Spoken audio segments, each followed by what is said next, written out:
How to fix screen flickering problem.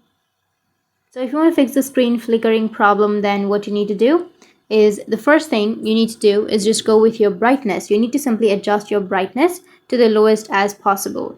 And once you've done that, now the second thing is you need to open up your settings. Under settings, you need to go with search and make sure that you've turned on your developer mode. And now you need to search for HW overlays. And here you will have disable HW overlays. You will find this in developer options. You will have it right here and enable this option.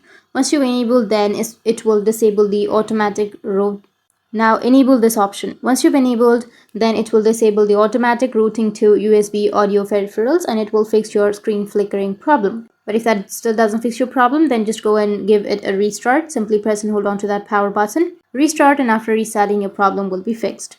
So that's how you can fix your phone flickering problem, and if you have any questions, feel free to comment below. Thanks for watching.